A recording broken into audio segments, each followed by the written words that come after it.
And if the clerk will call the roll, please. Councilmember Lilly. Here. Mizell. Here. Rustin. Here. King. Here. Phillips. Mayor Mitchell. Here. Okay, I'm going to let everybody take a minute to look at the agenda.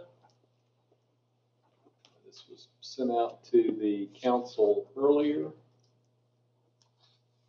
Pretty much a standard agenda, but we have several resolutions and we do have sort of a guest speaker, if you will, today. So, all right, without further ado, the first item on the agenda is the approval of the minutes of the two November meetings. So everybody's had a chance to read those. Are there any changes, additions, or deletions to the minutes? Okay, if not, let the record show that the minutes are approved by unanimous consent. And by the way, we do have a quorum. Councilman Phillips is not here, but we do have a quorum. Okay. So the first item on the agenda is Justin Adderholt, Blanket Fort Hope. I always want to say Fort. So, Justin, the floor is yours. Where would you like me to stand? You can stand probably over here so that Allie can get you on the video. Try to keep this as casual as possible, but I do have something a little bit prepared. So Okay. if I'm a little stiff. Anyways, I'm Justin Adderholt, and I'm currently in marketing development with Blanket Fort. You guys may not be aware of our mission. You may have seen our sign that just recently went up on Cornerstone, next to Cornerstone Christian School on Highway 25. Big blue sign, part of it. But we're getting ready to move over there. We're a child sex trafficking survivors advocate. And I'm here today to just kind of let you guys know that we're in town, tell you a little bit about our mission, and to kind of explain to y'all why we're here and why we feel like this home is a necessary part, not just of Columbiana's community, but of Alabama's community as a whole. I've been with the organization for about a year and a half. I've got a history in advertising. So when I came on board, I was on board to come do talks and make things look pretty and all that. And so, since I've been in here, I noticed that there are three big questions that we get asked a lot. And I'm hoping that if I can answer these questions for y'all today, that it might go and help give y'all a good idea of why we're here. A couple years ago, if you're familiar with Chris Lim down in Montgomery, who works with the AG's office down there, he did a study across the state of Alabama. It's a 6-month study, and it on human trafficking survivors. How prevalent is it across the state of Alabama? And the results of that study were pretty shocking to us. It's the number that we use. Over a 6-month period, they identified 5,000 total trafficking victims across Alabama. 57% of those were children. If you extrapolate that out to the course of a year, you can 10,000 victims, 5,700 children. Right? That number alone is big enough, I think, to say this is why we're here. And it would be enough, but that's not the full story about that number, because federal statistics relay that number is underreported by 85%. So whatever that number, we don't know the real number. So whatever that number, we think that number is, it most definitely is a wrong number. And so when our mission started 5 years ago, 6 years ago, that was our director's kind of impetus. She saw a need working with adult victims. She noticed that these adult women were trafficked much earlier than 18, 19, 20, 21 years old. By the time they got to their adult programs, they'd already been abused and trafficked as children. So she stepped up and decided that she wanted to build a home. And that's why this program is necessary, because it's so much bigger. And there's a problem with child trafficking in Alabama. But it doesn't always necessarily look like we think it looks like, right? And a lot of people have asked us, this might happen in Birmingham, it might happen in Montgomery, right? So is it really that big of a problem in Alabama? And it spreads across all demographics. It doesn't know socioeconomic barriers, doesn't know gender barriers, doesn't know race barriers and ethnicity barriers. It can affect, a Caucasian girl as much as it could an African American girl. an affluent girl just as well as it could an impoverished girl. And so this is a bigger problem, not just for Columbiana, but for Alabama as well. So the second question we get asked is, aren't there foster families, right? What about the biological parents? And those family units do great work for these children. But one of the biggest deficits in the state of Alabama is trauma, responding to the children's trauma. Right? These children experience kind of untold trauma while they're being abused by their trafficker. And so our program, that's why we're focusing on the program that we do. Our home will be a therapeutic program that gives therapy, that would give counseling, caseworkers, legal assessments, health care, and on top of all that, at the foundation of it all would be the presentation of counseling.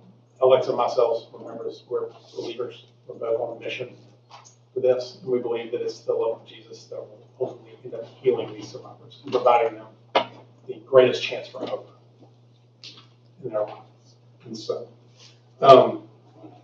so the last question we get asked is, are there other programs across the state of Alabama that do this too? You may be familiar with, our program, the Well House, on the other side of St. Clair County. There are obviously other trauma-based organizations in the state of Alabama. We wouldn't be the only one. But what sets our program apart will be its dedication to child sex trafficking survivors exclusively. You heard me talk about the 5,700 number, right? So the Well House is getting ready to build their children's home in Birmingham, St. Clair County. They'll be providing 8 beds. We'll be providing 8 beds for girls ages 12 to 17. Even if both of these programs were to succeed and get built within the next year, it still wouldn't be enough to cover that 5,700 number, not even by a long shot. And so that's why we're looking to break ground on our home in 2022. That 73 acres right next to Cornerstone Christian School, that'll be the home for our therapeutic restoration center. It'll be home to 5 or 6 foster homes as a phase 2 part of the project. And it'll ultimately be a place for these children to receive respite care. And so, yes, there are other programs out there, and a lot of them do a lot of great work, but they're all needed.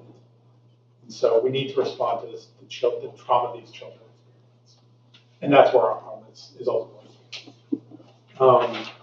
So we're excited to move into Columbiana. Like I said, we anticipate a groundbreaking in spring of 2022. It's only 5 months away. And then we'll hopefully complete construction in 2023.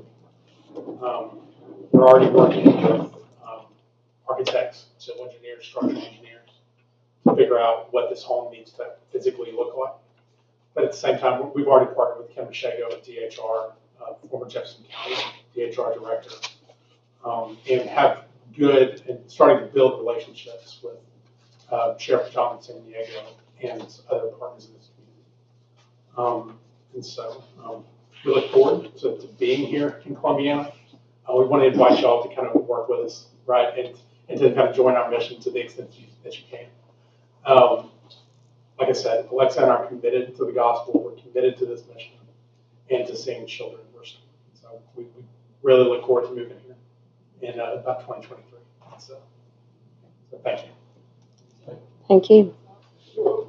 Hold on, any questions from the council? Justin? Justin, did you say it's girls only, women only? Yes, our home will serve, yes, girls ages 12 to 17. Any other questions? To bring kids to the home, is it by referral, or is it someplace that we could take the event that happens here in Columbiana? We take somebody from Sane to you? We'll actually have an emergency bed for that purpose. So one of our 9 beds will be there. We anticipate we'll be receiving licensing. Hopefully, we're applying for licensing in the state of Alabama to receive traumatized children. So we don't anticipate a lot of private placement. A lot of other foster care programs in the state operate that way.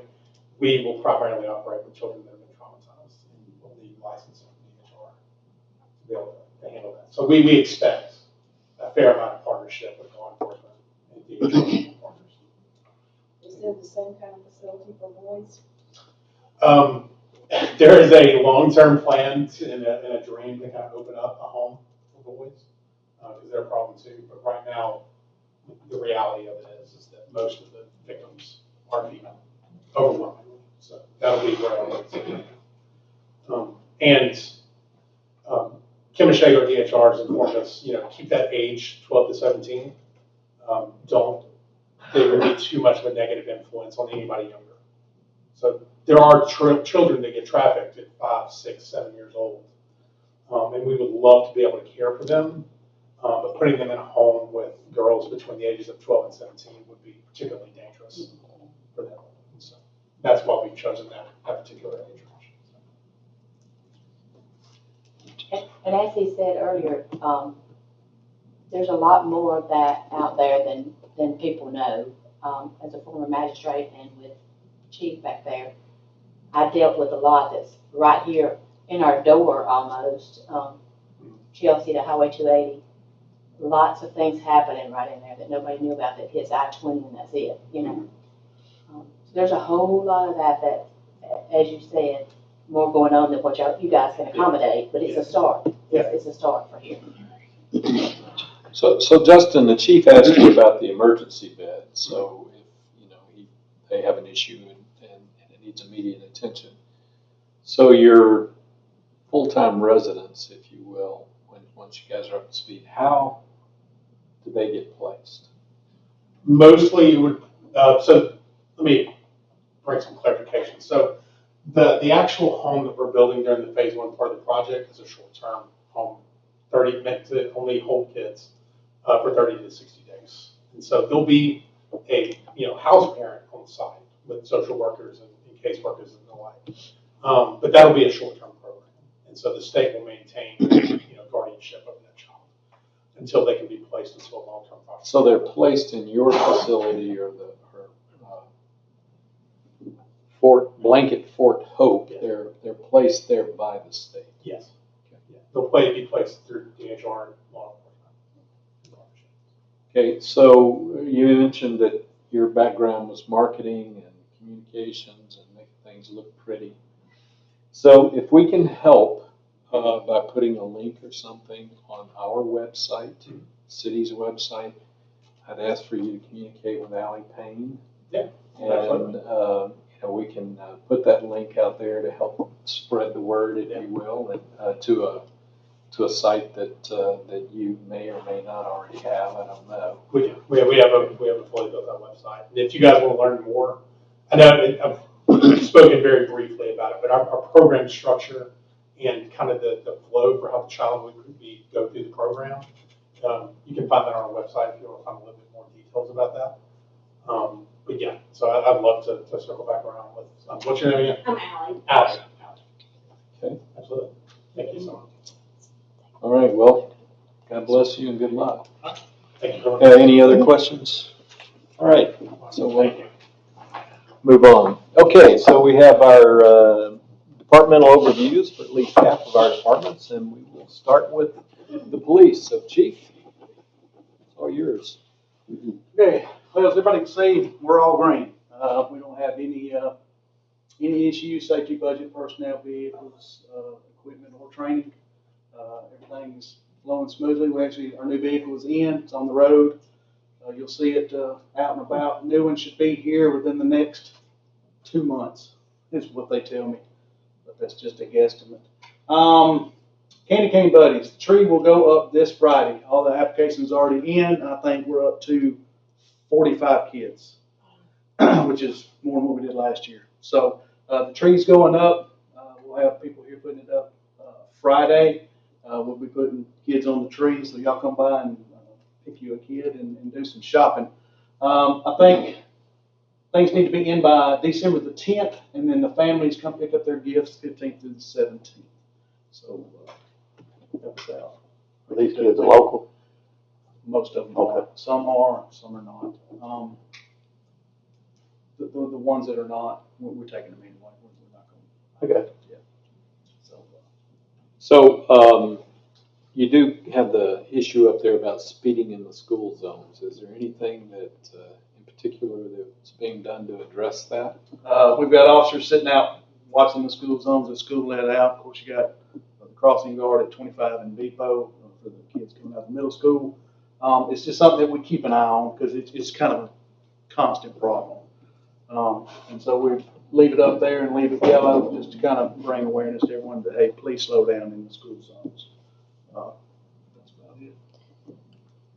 And I noticed your cameras are going up. One's up on 47. But I noted, it's interesting, it was pretty far past the city limit sign going. Right. Alabama Power told us that they control the right of way.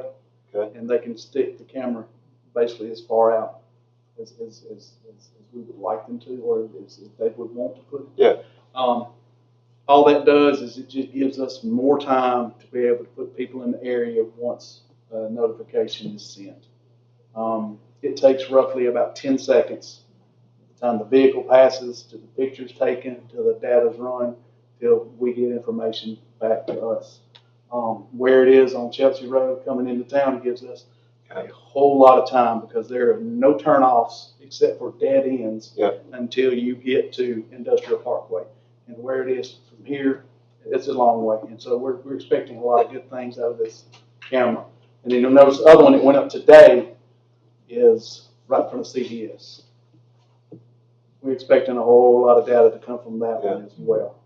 Yeah, I guess that's an interesting point. It gives you opportunity if they're coming in the city limits. It gives you. Right. Yeah. The one that's in front of CVS, we're expecting a lot of data from that camera. But as far as pickup rate or success stop rate, not so much. It's there to more give us an idea of who's coming into town, or if a crime is committed, catching those people coming out of town. Case in point, we had a crime committed at one of the storage facilities across from CTEC trade school. Yeah. Okay, and once the victim was attacked, he couldn't give anything except a color of a vehicle. Okay, and using our flock cameras along with one that's on 26, we're able to narrow down times, narrow down colors of vehicles.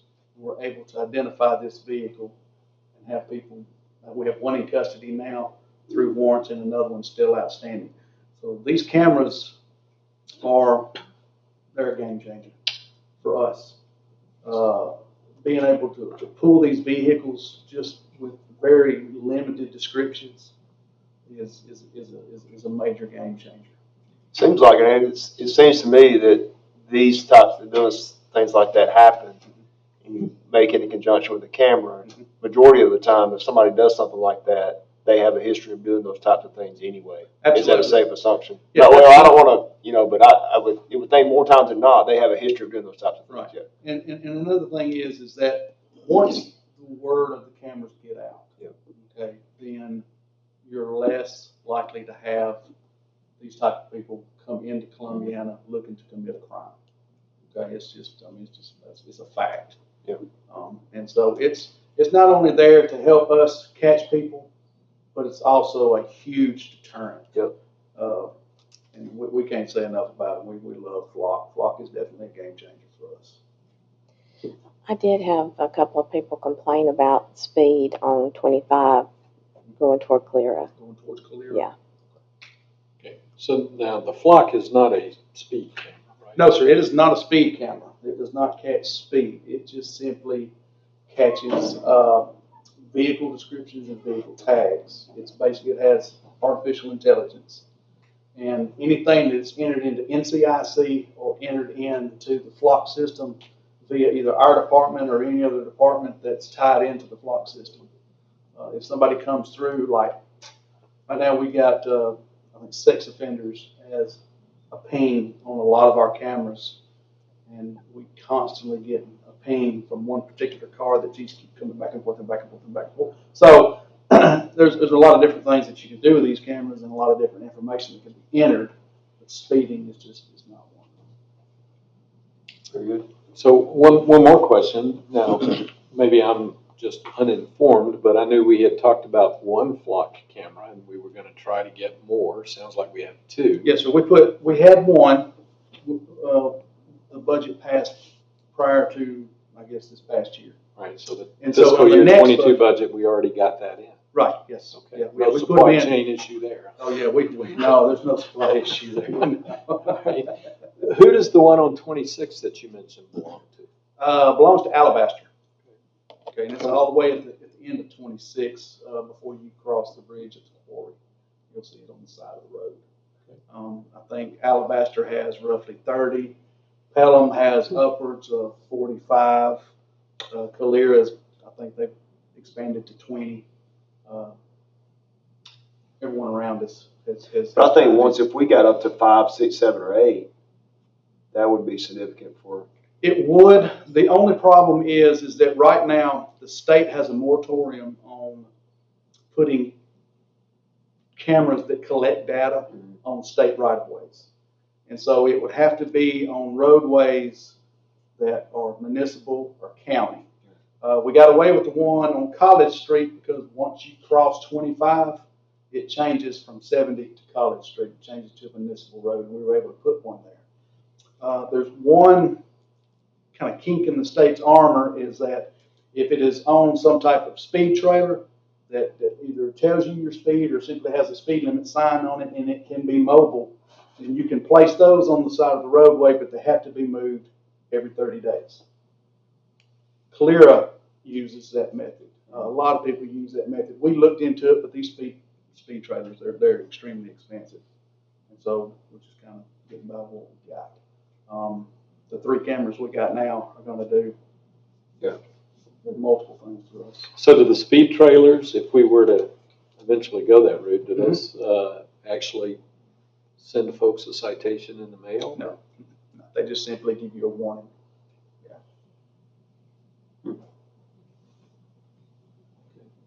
We were in the city of, just to move on, we were in the city of Memphis about a month ago, and those things were everywhere. Okay. And I don't know if they were the one with Speed cameras. They may be, because they had a blue light on top of it. Mhm. Talking about paranoid. I mean, they were all. Yeah, Maryland and Northern Virginia, they're everywhere. She was paranoid. I got busted twice in Saudi Arabia with them. Wow. Yeah, Calera's got a neat one. They've got blue lights on theirs, and once you hit a certain speed, it starts blinking, and it'll make you slow down. It's pretty neat. But they're expensive. They're proud of them. So I may get a letter from the city of Memphis in about 4 months down the road. With your picture. Remember that time? Okay, any other questions for the chief?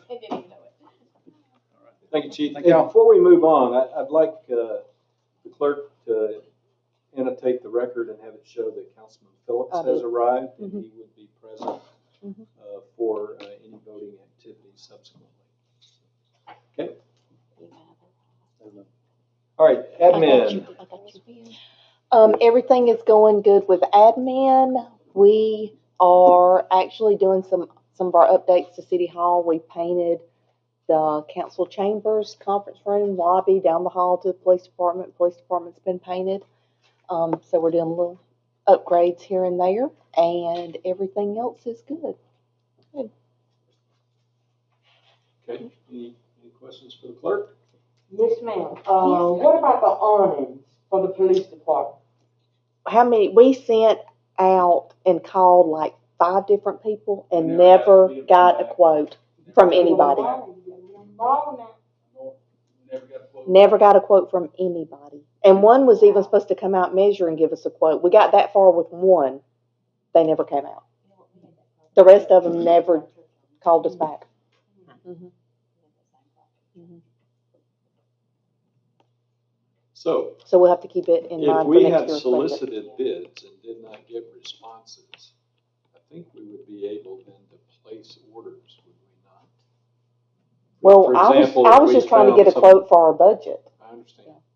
But I mean, if we never got a response to a bid Mhm. and we found like a source online or something like that. I didn't would bid it. Yeah, I would have to bid it. I didn't bid it. I was just asking for somebody to come out and measure and give us quotes before we presented our budget for the 22 budget, and nobody would ever even come give us a quote Should we bid it?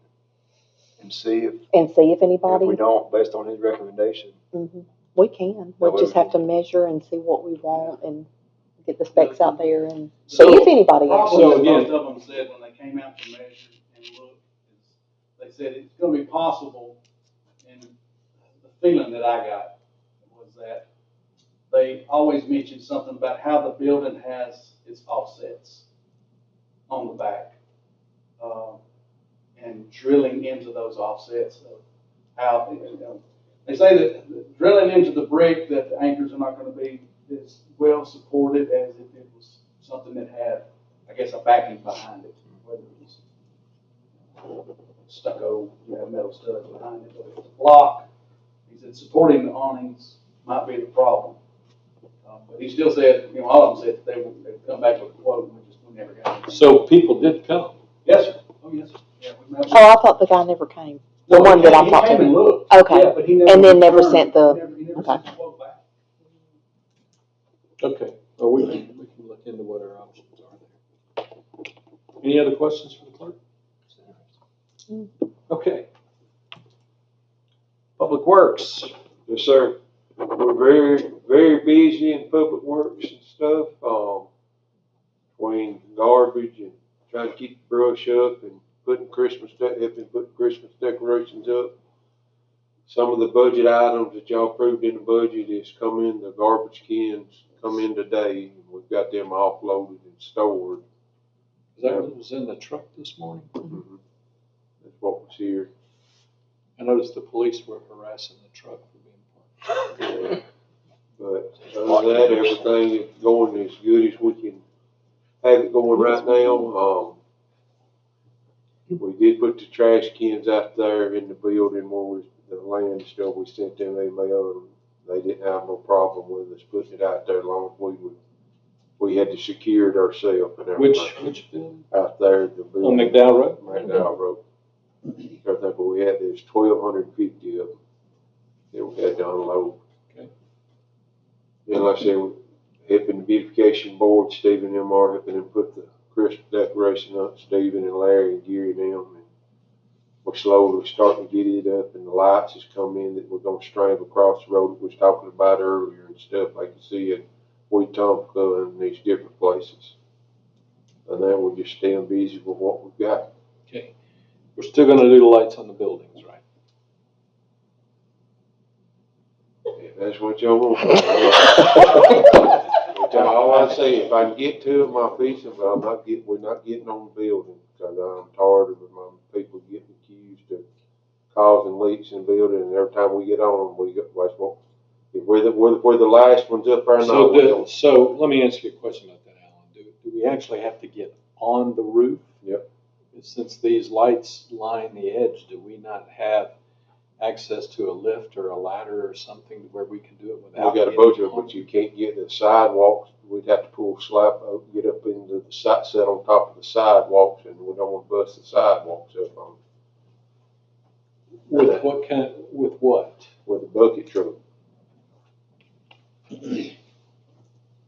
Are do there a what ladder y'all truck tell we me. could use? Well, I think the problem that we ran into last time, this side of the street, you're dealing with power lines, because you can't be on the outside of the power lines of each building. Is that not the problem?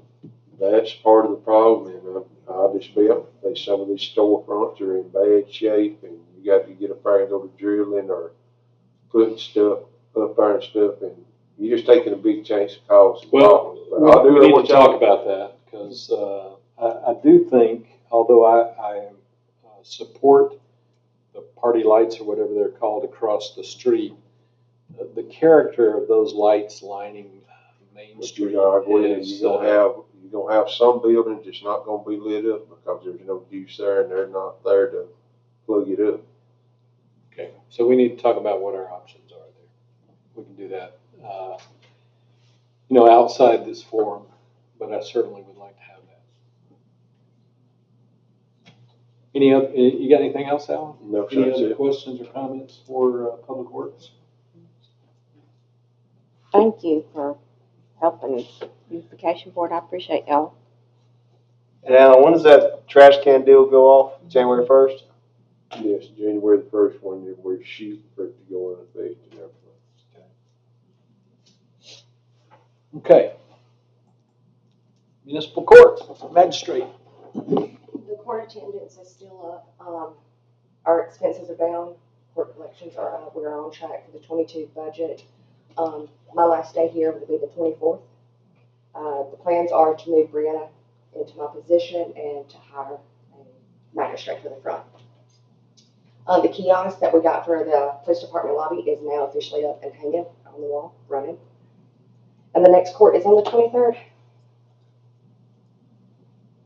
Well, we're gonna miss Liz. Yep. She's certainly done an excellent job as magistrate. I know the judge is gonna certainly miss what you've done, as well as our police department. So, but we wish you well Thank you. in your new endeavors. And are there any other questions or comments for the magistrate? Okay. Do we have any board meetings? I've been out for a few weeks. We do have a planning and zoning board meeting this Thursday, the 18th, and there will be a public hearing. It's for the property that's in city limits adjacent to Springs Crossing. So we'll have it in here since it's a public hearing. And it's just rezoning it from, I can't remember if it's no zoning to R3. Yeah. Is that it? And then the front part is no zoning to B1 for business. So that is this Thursday, November 18th at 6 o'clock. And the public notice has been out? Mm-hmm. And I guess, I just had to look at my calendar. So we did have a Park and Rec meeting last Monday, is that right? Talk a little about, just recap where we were, following all the leagues of, softball and baseball finished their fall leagues. Actually, football's finished now. I guess all three of those had great successes this fall. Good numbers. I know softball, the plan was to have more kids involved in softball. I think we accomplished that, or they accomplished that, did a lot of activity, a lot of energy came out of there. Youth basketball started practice last night, so last year we didn't get to have it because of COVID. So that'll be exciting. They'll play all the games on Saturdays at the high school starting probably the second week of December. One of the things that we mentioned, we've talked about over and over about the things we put into the Park and Rec budget for this year. I talked to the fence guy a couple weeks ago. He came down here to measure, so hopefully they'll be starting that process soon. So as soon as he gets to where I ask him if he can give us an idea of when he's a week out to let Alan and them know, that way they can coordinate the project and any hiccups along the way. The company it's doing is Metro Fencing.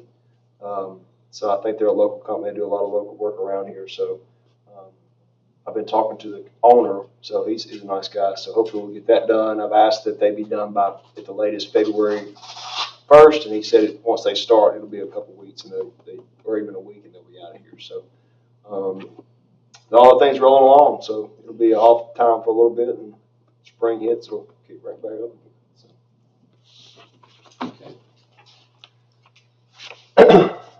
So any questions for Park and Rec or planning and zoning?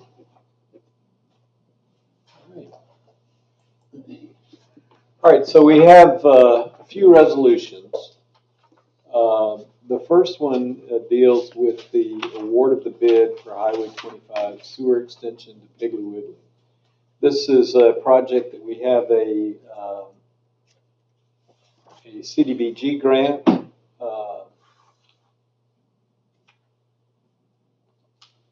Community Development Block Grant. I was trying to recall what CDBG meant. So that's paying about $450,000 for the project. So before we vote on this, we have two resolutions, and I think there's some discussion that's in order, and the two are kind of connected. You can see that the low bid came in at $878, basically $879,000. We budgeted $814,000 for this particular project, so it's roughly $65,000 over budget, and we can certainly, I think, handle that within the city's budget. We have about a $2 million surplus, of about $1.6 million of that is cash. and the others are restricted fund balances. So we could certainly handle that here. What we are seeing, this project has been delayed because it requires easements through several properties adjacent to Highway 25.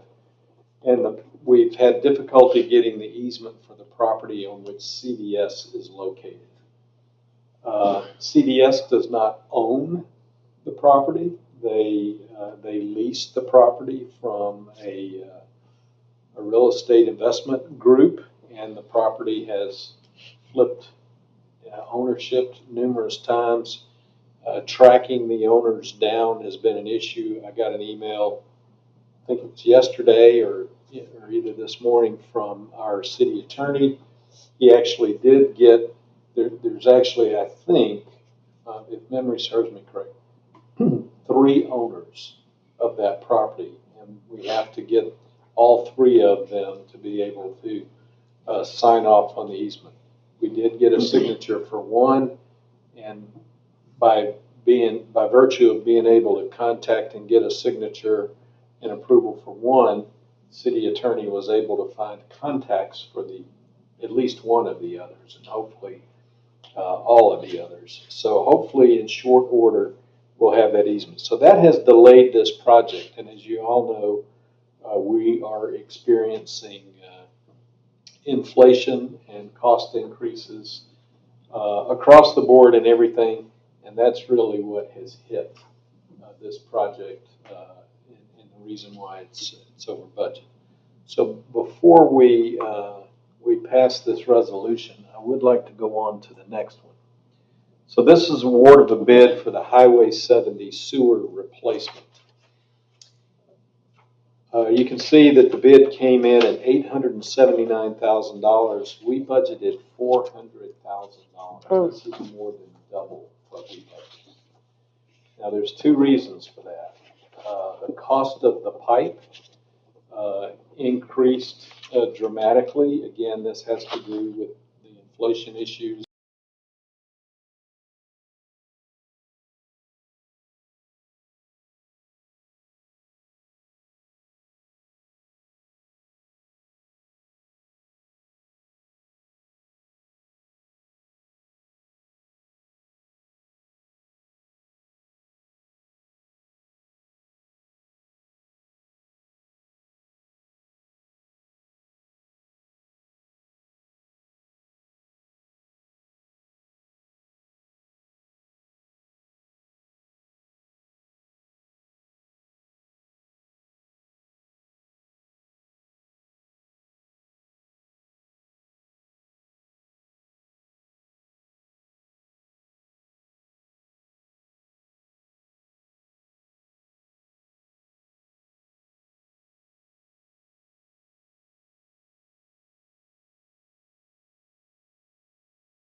on that says, yes, he is covered, we'll accept that. We're looking for people who frivolously out and drive with no regard for anyone else, uninsured, suspended, things of that nature. I think That's what we're trying to curb. I'm a great driver. Yeah. I think at the time that happened, I think that was a stipulation, I had to show verification of insurance at some point, or additional, or another citation or whatever. Another part of this would be that, if you're issued a citation for no proof of insurance, the state actually goes back behind us and double checks. And if it is proven so, then they will actually either suspend your license or suspend your registration. We also want the ability to do the same if that happens. What we're trying to protect the people who are out here motoring the right way, to pay their insurance, they have everything up to date, they have the right driver's license, and driving is a privilege, it's not a right. So basically, Chief, what you're doing, you're mirroring state statute that's already there. Right, basically. We're adding the insurance clause to it, and we're not the only ones that do it, several other cities already have. Pelham does it, I'm not sure about Outback, does the same thing. We are just, the complaints that we get and the citations that we write for no proof of insurance are staggering. I wish I had Liz here to give us some numbers. But we feel that, just like anything else, word gets out that, if you come to Columbiana and you don't have your documentation that you need and you happen to get stopped, then this is what can happen. And this is to deter people from coming through here who are uninsured. That's what we're trying to do.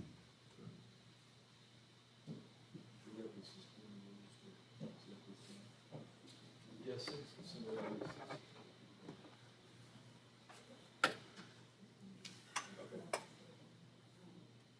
Mr. Mayor, I make a motion that we, suspend the rules to consider ordinance number 111-2106. This is ordinance amending the City of Columbiana's Safe Street Act, ordinance number 040002. So, to be clear, that motion is to suspend the rules that would allow us to adopt the ordinance on the first reading. Okay, let's do it. Councilmember Little? Yes. Mizell? Yes. Preston? Yes. King? Yes. Phillips? Yes. Lemon? Yes. Mr. Mayor, I'd also like to make a recommendation that we accept ordinance number 111-2106, so an ordinance. Number 11-2106, an ordinance amending the City of Columbiana Safe Street Act, ordinance number 040002.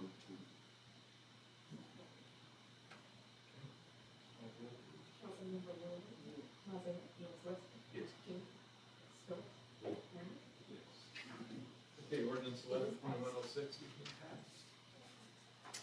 Okay, is there any additional business or discussion that the council will bring up? All right.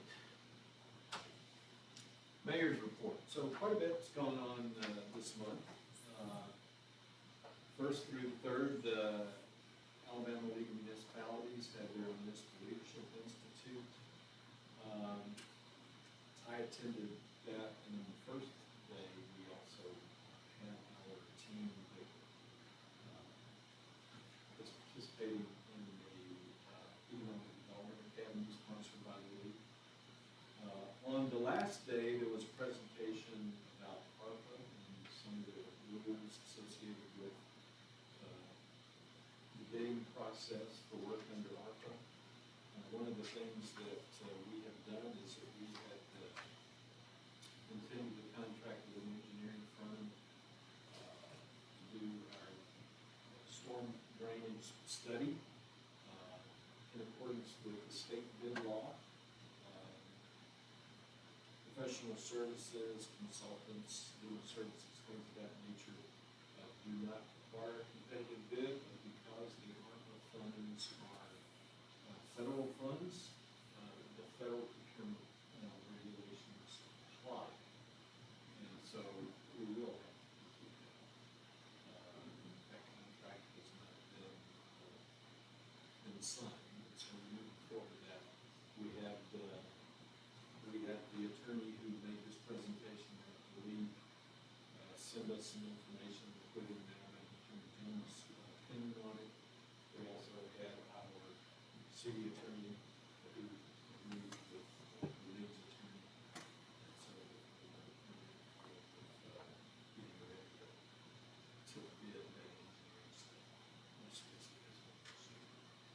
On the 4th of November, they had a grand opening in Montallo, the west wing of Independence Hall in the American Village.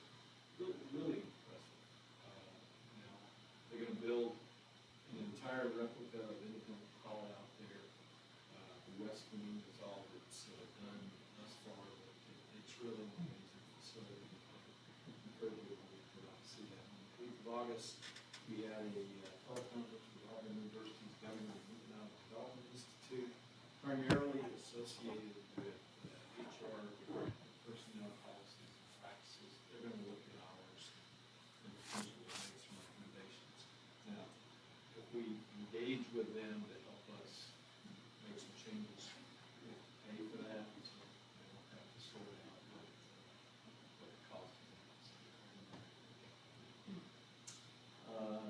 On the 9th, the Shelby County Arts Council had its advisory board meeting. On the 10th, we have the Shelby County Mayor's Association meeting in Hoover, and we followed that mayor's convention with Congressman Gary Palmer. Congressman Palmer's focus was talking primarily about the infrastructure bill that recently passed Congress, and some concerns about potential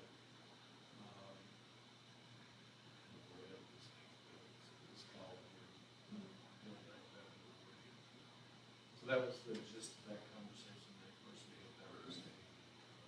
So it was a really busy month for what's happening. Announcements. All right. Speaking of Veterans Day, it's maybe something, we've gone around this, I know the previous mayor was a veteran, you're a veteran, my dad was a veteran, and there's probably people out here that are veterans. And I got to thinking, Birmingham has that big Veterans Day parade, I think it rained, it flooded down this year, they said the military people show up on the roads. So maybe next year, maybe not the city sponsors, I think if we can find somebody who's going to put something like that, I think that'd be a good deal. I mean, if we could get like a, you always revert back to the band at the high school, but maybe not a band, maybe we could, I think that would be, it didn't have to be, an hour. I think that would be a big cool thing, we've never done it before. I think maybe it might be something we could do in collaboration with the county, and do it in front of the courthouse. Good. There are other communities in the area that do some things, and so it's kind of difficult sometimes when we're all competing against each other, but I so wholeheartedly support it. Now, one thing that Hoover did, which I commented to Mayor Mercado about, and all around Hoover City Hall, they have fun things, it's, think of that good stuff.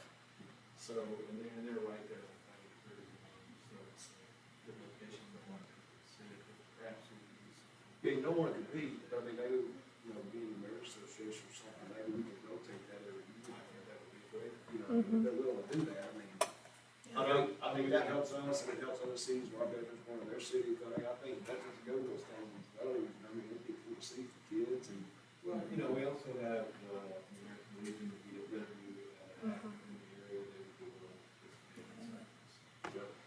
And who knows, we might even be able to get a color guard from the National Guard, or military installations there, maybe even a fly off.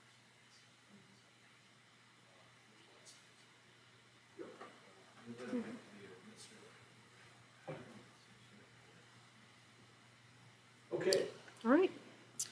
All right, so this Friday and Saturday is the Merchant Open House in Columbiana. So I encourage everybody to go and buy some presents and buy local. This Sunday, the streets department they're gonna start hanging those lights across the street. Al's nodding his head. Stephen has confirmed, so it's a done deal. So that's gonna happen on Sunday, so I know, I've been fighting about these lights for a while, so. For the sake of my kids, can they be color lights? That's too late. That's right. Thursday, November 25th and November 26th, City Hall offices are closed and there is no trash pickup. So we'll say that again. No trash pickup Thursday and Friday of Thanksgiving. Friday, December 3rd is the Columbiana Christmas Parade.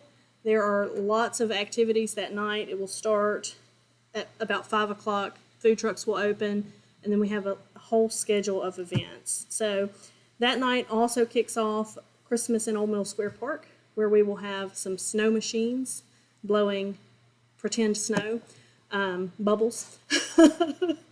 And there'll be like a Christmas tree display. So different merchants and businesses in Columbiana have all sponsored a Christmas tree to decorate, and so that should be a fun thing to kind of bring people to town to walk through and see. So that'll happen every Friday night in December except for Christmas Eve. Yeah, go ahead. So we can do 20 trees in the park. That's what we have the electricity to do. So, like committed, I have about 15 so far. So I think that we'll have all of 20 before it's over. So, trying to think. It's hard to read this little print. I can't see that either. December 3rd and 4th is the Shelby County Arts Council Holiday Artist Market. So that will happen at the same time as the Christmas parade. And then they'll do the artist market all day on Saturday. Friday, December 10th, we will do Christmas Wonderland in Old Mill Square Park. And that night is the Shelby County Arts Council. They're doing the sound, and it is a whole Christmas cantata that night at the Black Box Theater. December 11th is Breakfast with Santa in the morning. That afternoon is the Christmas Tour of Homes. That's right. You can, if you buy your tickets early, you can save $5. But you can also buy tickets at the door that day if you're like me and you forget.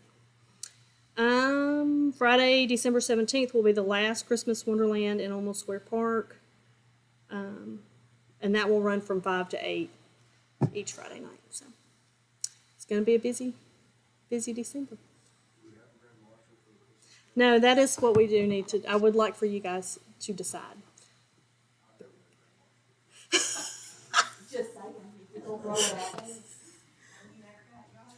Just kidding. Yes. So, I mean, but that is something that I would like for you guys to decide. Yes, I am asking you guys to decide. No, not right now. I mean, that's what I was going to say. I mean, I would say that if we knew probably by like Monday, if we could make a decision, if you guys want to mull it over. Yeah.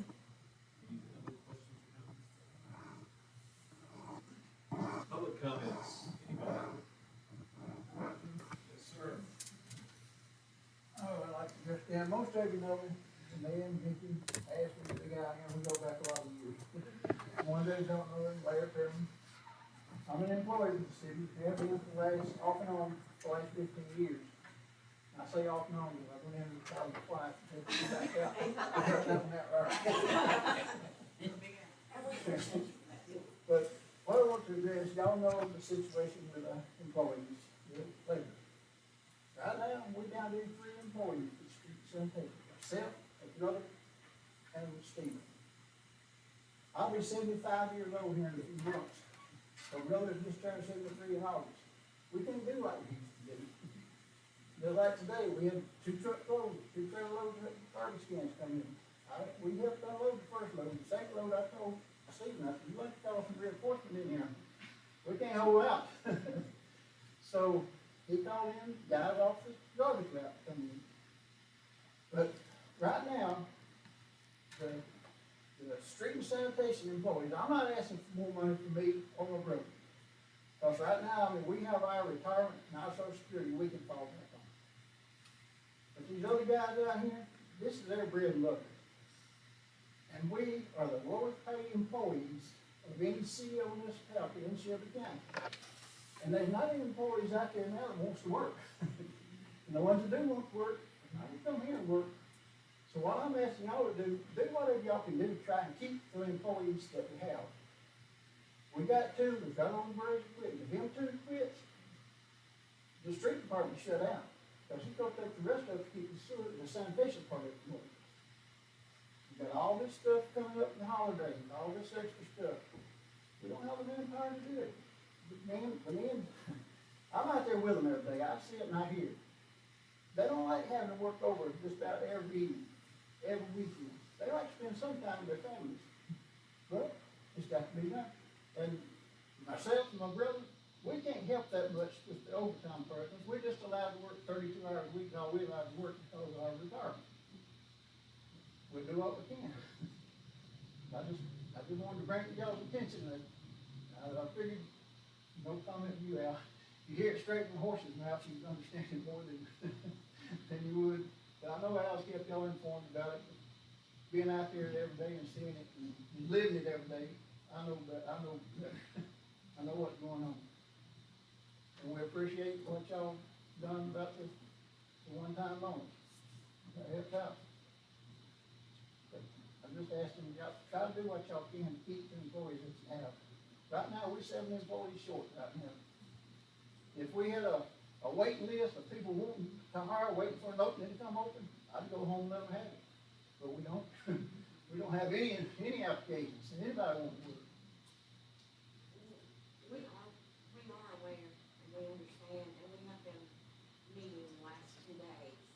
Now, that was telling me y'all been doing time work on Trying some to get stuff. a resolution, and we are actually having a work session with all of council, make them aware and propose our ideas. So we are trying to get it done. I appreciate it. Like I said, I'm not asking for myself and my brother, I'm asking for them. I know, and I understand. I appreciate it. I agree. I mean, it's, well, and I see it, and I work with y'all, so, and it's, I hate to ask them to do, like, we're working on Saturday or Sunday or something, I hate to ask them, because I know they work all the time. And back to the mayor's thing about the lights on the building, I help with that every year. We have lights that go out. We got drop cords running all on top of these buildings. We've been up there before, lights go out, go up there, the sockets and all that, it's melted. It got so hot, yeah, it melted. There's the chief thing right here.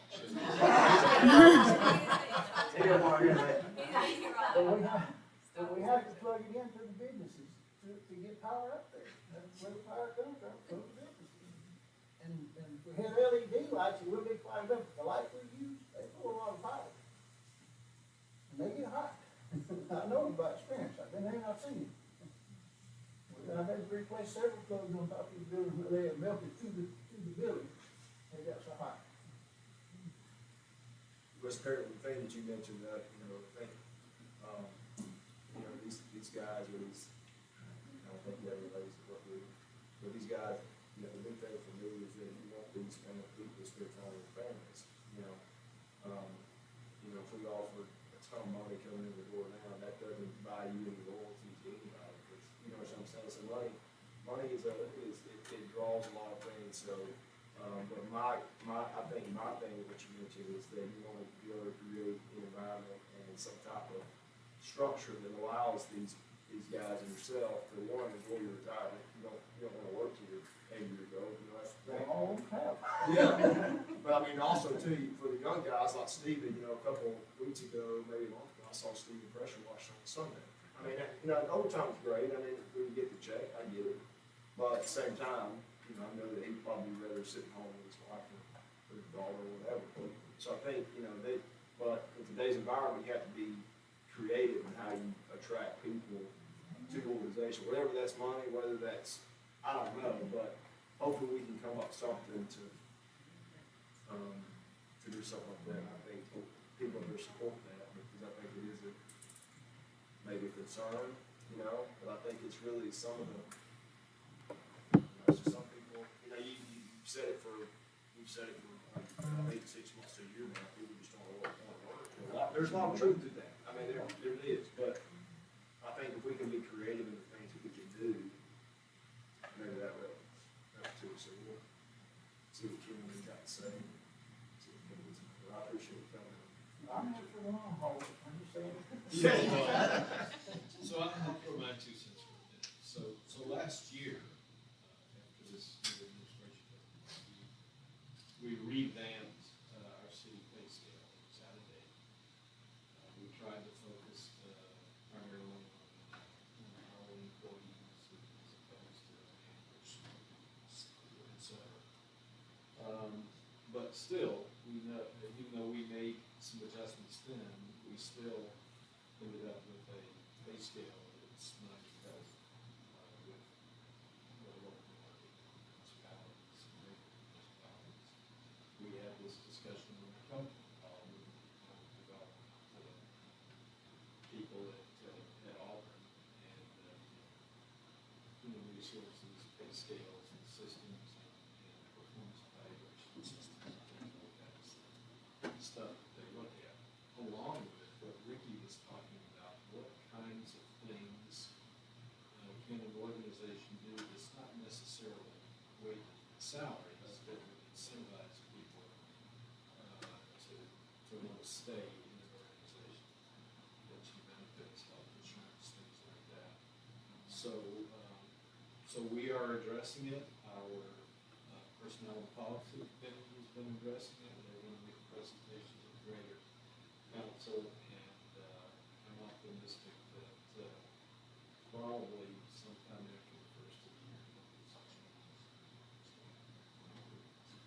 So then we're gonna come back to you and find us some employees. And then you can ride off into the sunset, maybe, yeah. And then we'll be asking you guys to put in that sewer line. I put one in going up to the jail now. I was wondering. I appreciate the comment, I really, really do. And I think everyone out here does. Any other comments? I have a question. Did we take the Shelby County stuff off of, the vehicle? You know, Sasha's.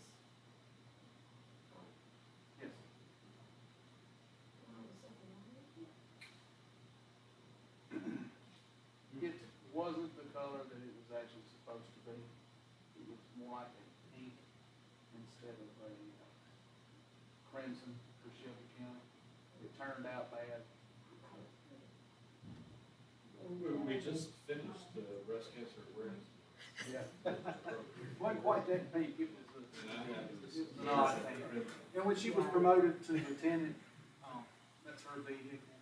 And so typically, administration, unmarked vehicles. So after we had our, we started yesterday with a personnel policy committee meeting that ran like every meeting. So then we had to start again this afternoon, and we met until council meeting started. I'm gonna type up the plan that we all came up with.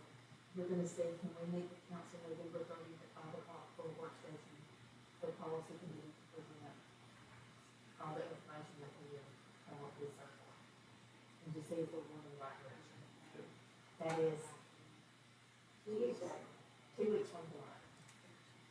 2 weeks from tonight, is that okay with everybody? I'll send it out, I'll email and remind everybody, and then send out an email also. Yes, we can do that trip to where everybody can meet over, because this is, as he said, this is a very important meeting that we all have to.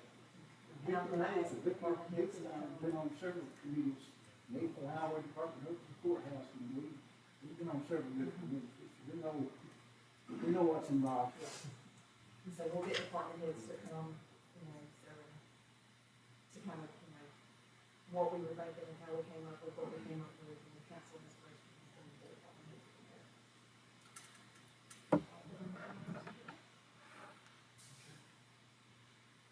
comments?